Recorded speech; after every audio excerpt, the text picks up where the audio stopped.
Hello everybody, this is TJ with ShopBot Tools, and today's training is going to be going over some drawing tips. So what we're going to do is open up a fresh version of the Vectric CAD Pro or Aspire, and I'm just going to walk you through how I would go about drawing a simple project, and through techniques with just navigation skills, shortcut keys, different things with editing and aligning objects. You'll kind of see how I go through a project from start to finish and see if it's something that's going to help you get into drawing your own projects.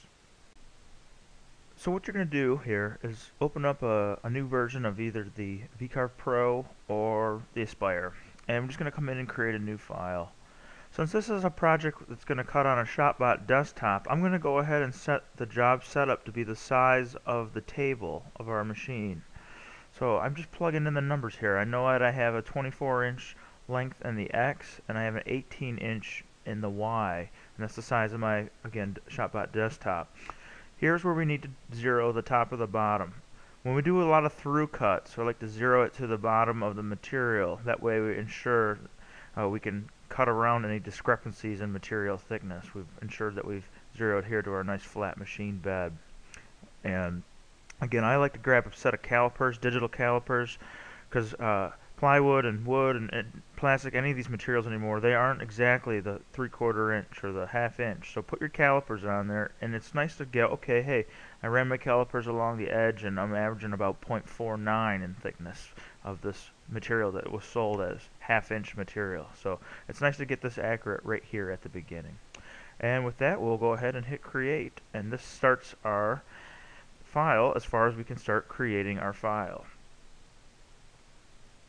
We'll be looking at a shark fin themed business card holder for our drawing tips. Alright, once you get good at navigating, we got to come in and draw the parts. So here I am using my pan on my mouse, and I'm seeing the parts already drawn for this shark fin business card holder, and that's what we're going to draw next. And using the different options that we have over here is where we'll achieve lining up vectors. We'll be able to add dog bones, fillets, curves, and we'll be able to mirror parts. So that's where we're going to go with this next step. Well, I took a business card and measured it, and that's where I came up with the dimensions of this. So first we'll start with drawing the base. So the base is nothing more than I draw a rectangle, and it doesn't matter where you draw it. I'm just going to plop it in here, and I know that it's a 4x6. So I could either type in the exact dimensions, or I can come over here and start a rectangle. And this is where I initially would start coming up with ideas and size, but then I started measuring and said, okay, actually this thing is 6 inches long and it's 4 inches tall, and there's my rectangle. And you know, a lot of people will say, okay, there's what it is, and then come back in later on and do your fillets and stuff. But instead of going and finding the fillet command and having to do 4 different clicks, right here you have the option of external or internal radiuses, and as I hit apply like this, it adds that right to the vector. And I'm actually going to make mine just a little bit bigger, and now I've got a nice corner on there. And when you're happy with this, you can hit close, and notice this vector is still open. So it's nice that you can either hit escape or you can click off and deselect that vector. So there's the base. The next thing we have to do is create these two, what you would call these is a mortise and a tenon joint. These tenons will stick down inside these mortises, or these pockets, these slots. So when you get into design, especially with some sort of a joint going on here with a mortise and tenon that have to slide together, size can become important. So what I did was I measured how long the business card was, and by getting that helped me with referencing on these how far they need to be apart from each other. I have a distance of 3 1/8 in between. So the other thing is when you draw the width of this, it has to deal with the material. If I had a 0.49 material, and I'd like it to be just a little bit larger so I can have some tolerance for it to slip into, I also need to consider the length of my tenon versus the length of my mortise. So I made this here 3 inches long, so I'm going to make my groove or my pocket just a little bit bigger. So with that being said, my rectangle, you will see, will actually be, I can go, my X, which is my width, the width of this. Here's another feature. You can type in different dimensions and math over here. So my Z thickness which is the thickness of my material, plus I want to go 10 thousandths, 0.01, and I go equals, that adds that tolerance right in there. And then same thing right here where I said the tenon here has a length of 2, and I want to add again 10 thousandths to there. I can type in plus 0.01 equals, and it will change those dimensions for you. And I select apply, and there it is. It makes it to the size that I need. So we have this to its size. Now if I was to go ahead and make the second one at the equal distance, then I have to come back in and add these dog bones to two different pieces. Or if I go in and add the dog bone to it right now, and then I can mirror this or offset it, and I won't have to do as many clicks. So this is just a matter of getting particularly efficient, or at least trying to. So I come over here to the fillet command, fillet tool radius. I'm using a 1/8 inch bit, and if I didn't have my handy dandy ShopBot equivalency mouse pad, I can always type in again. You can type in your math up here, and I can find the radius of an eighth of an inch by typing that in. And again, you have the option of T-bone or dog bone. I went with a T-bone on this just for aesthetics. When I push this tenon down in there, you won't see these sticking out to the side, so it'll look like a clean joint there, and you're still being able to cut a square corner with a round bit. So I'll come in here and I'll add those. I used 1/4 inch for the ones that I did earlier. I feel that 1/8 of an inch when I cut again is going to give me a lot better cut, as far as, because I also use an 1/8 inch bit to do some detail work down here. So there is my dog bone added to this one, as well as if you didn't like those, you can always go Control Z. I can edit undo these and take them off there, which is edit undo. Another nice little shortcut right there to know. Control Z on your keypad. And where am I getting all these shortcuts that I've used and where you'll see use? And that is right here underneath the options. Under the help, you have all these different commands, and I went in and I printed all these out, and I keep next to my computer so I know where these are. There's Control Z, edit undo, Control Y. I like this because one hand's moving on the mouse and the other hand is moving on the keyboard, and it helps me draw a little bit quicker. Okay, let me get those dog bones back on there. Again, look at me how fast I'm navigating around. That's the mouse and that's that center scroll wheel. That's what works for me. So I have these at 0.0625. I want to do them up on top because that way they won't show.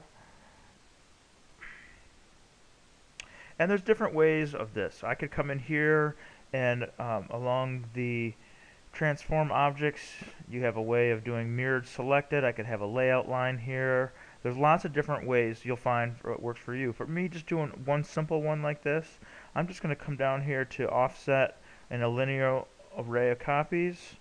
My X, there's my distance. It's telling me how thick it is. It's a little bit taller now because we added the dog bones. And then how many rows do I want? Oh, I only want 1 in the Y, and I want 2 in the X.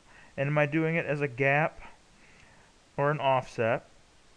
And then you can see an offset will tell you the difference there, or the gap in between. I want to have a gap of exactly 3 1/8 of an inch, 3.125. And you can group these if you need to, but I usually do not do something like that. So there, I just threw it over. I didn't have to draw any layout lines. I can grab the measuring tool and come and confirm that it's a distance of 3.125 in between, which is what I needed to have for it to fit the business card. So there are the two pockets. And again, reference those shortcuts, because what you can do here is you can highlight these, and you have these align objects. And for anybody that doesn't have these popped out, underneath transform objects, you have this align objects, where if you click show common tools on drawing tab, if you have that selected, it'll show up here on the main menu, which is really nice because now, using the arrow keys, I'm only going to get these so close, where holding the shift key down and saying I want to shift those to this object, it centers it in there. But what has it done? It's centered both pieces in there, which I've now lost my 3 and an 8 spacing. So I go to that edit undo on the keyboard, and that's where I'm moving quick, because I know my hand goes straight to Control Z. So what I could do for these is I could have just had those grouped together, which I could have had that selected when I created it, and then use the align objects with the shift key. I'm going to grab the objects that I want to shift, hold the shift key down, and I want to shift them to the base, and I just hover over the one that I need it to be. And we'll use some of these for other ones when we do the fins. And simply, in a nutshell, that's how you do the base.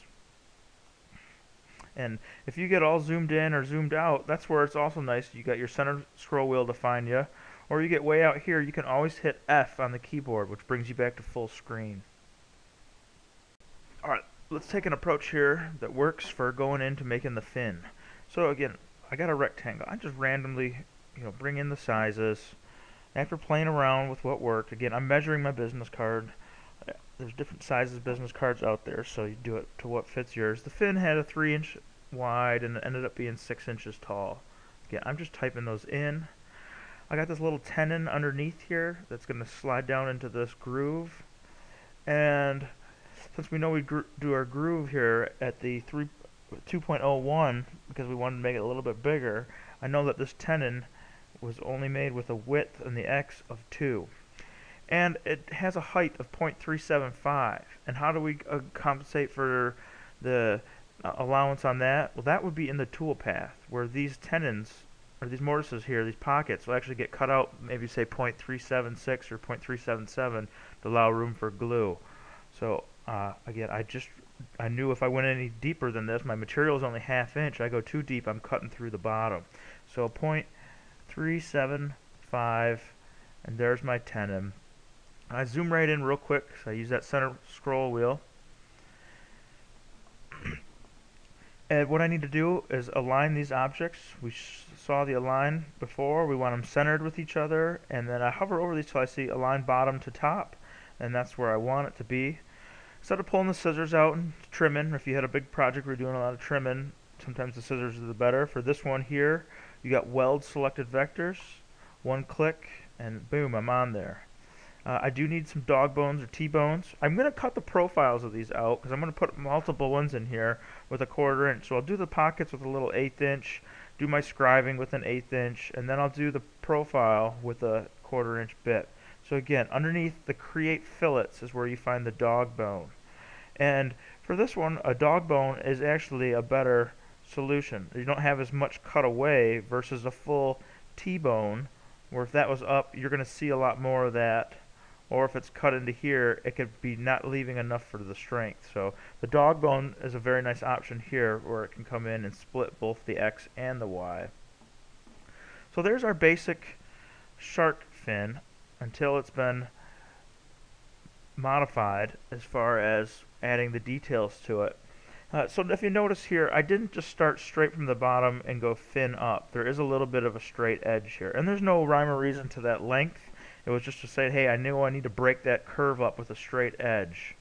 So what I do from there is I'm just going to bring down something we call a layout line.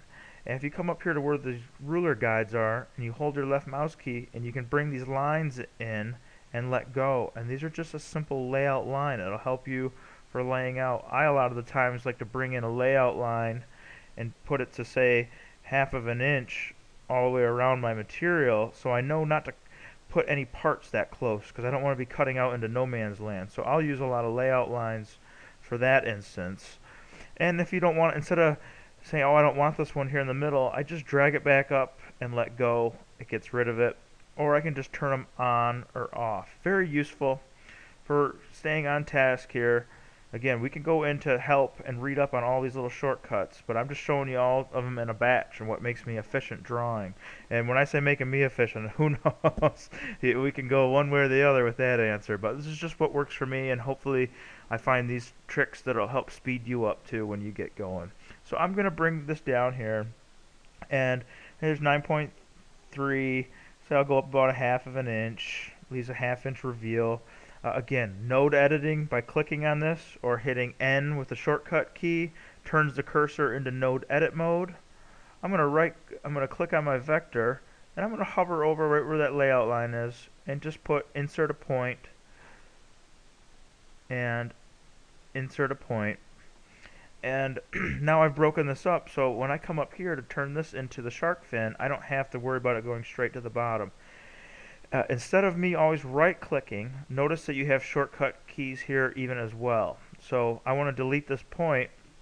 Instead of right clicking, I got my hand already over here on the keyboard. I hit D for delete. It changes that out.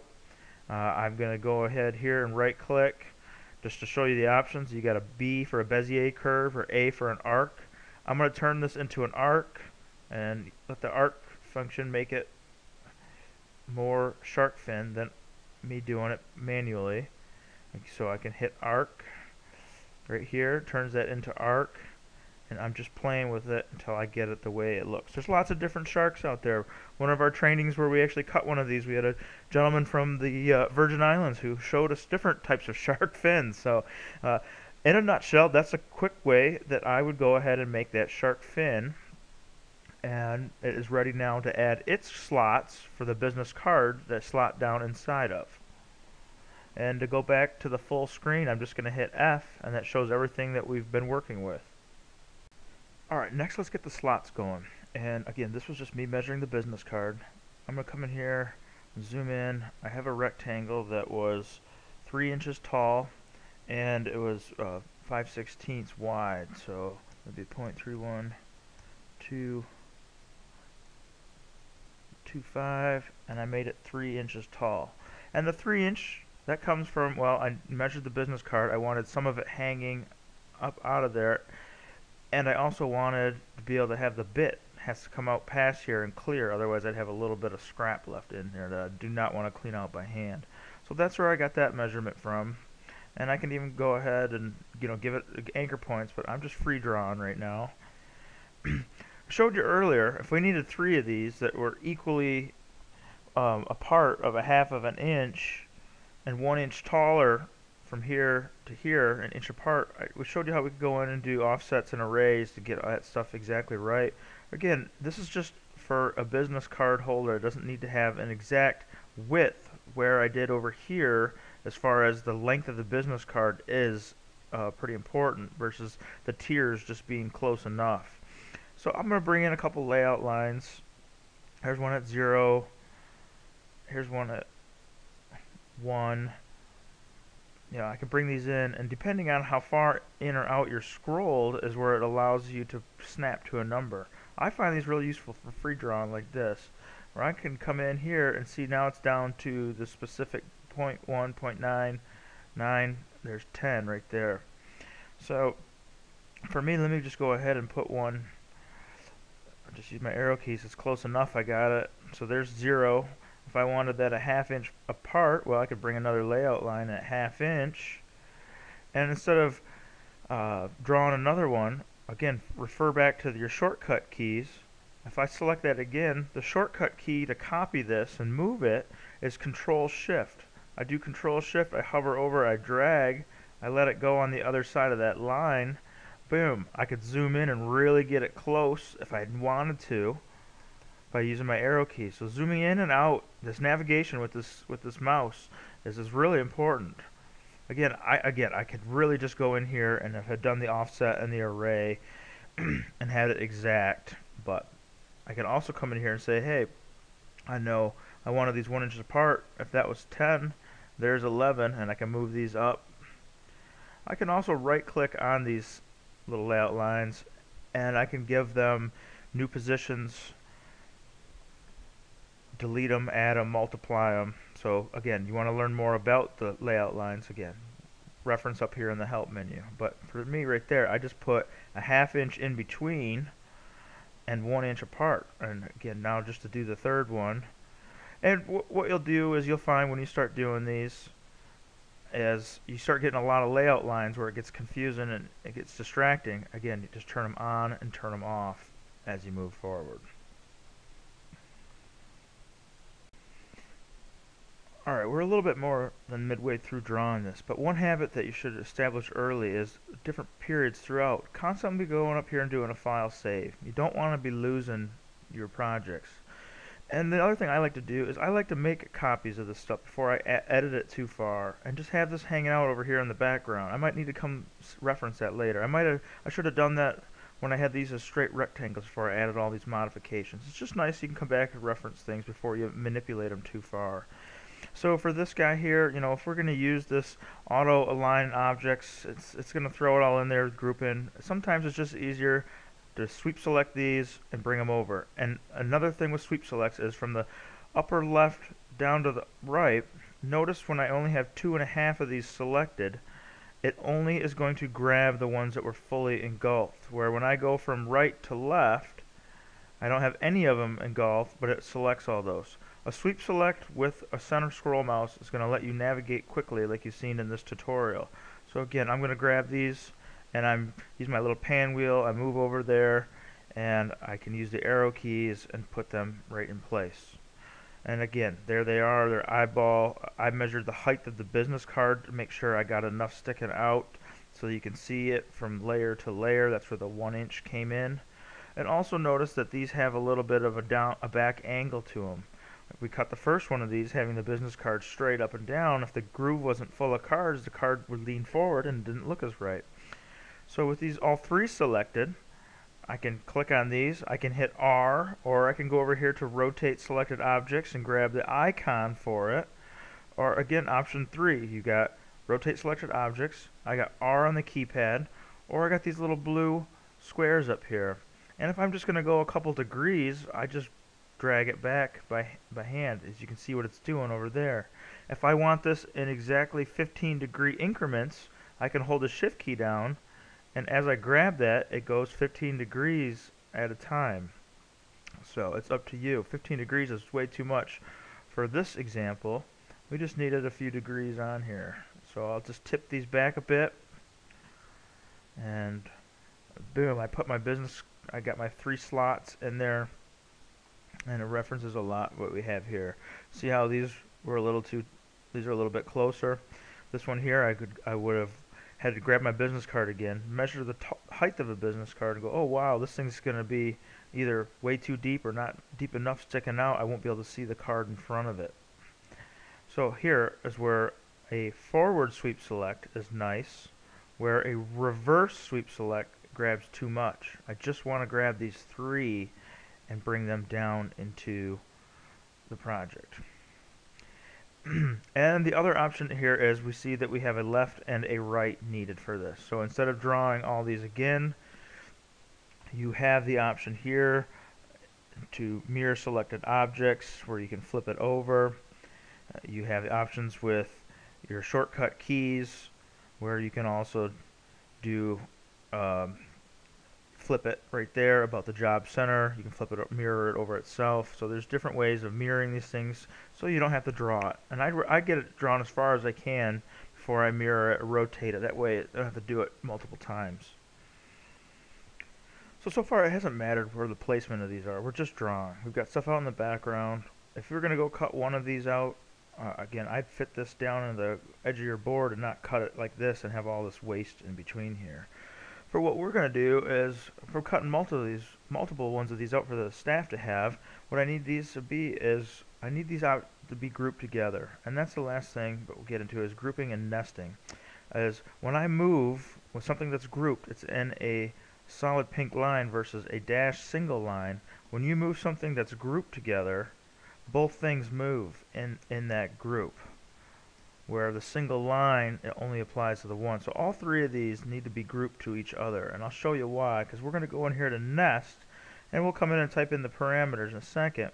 But if I just grabbed all these and said preview, it moves things around and doesn't keep them grouped together. These grooves aren't going to do any good out here.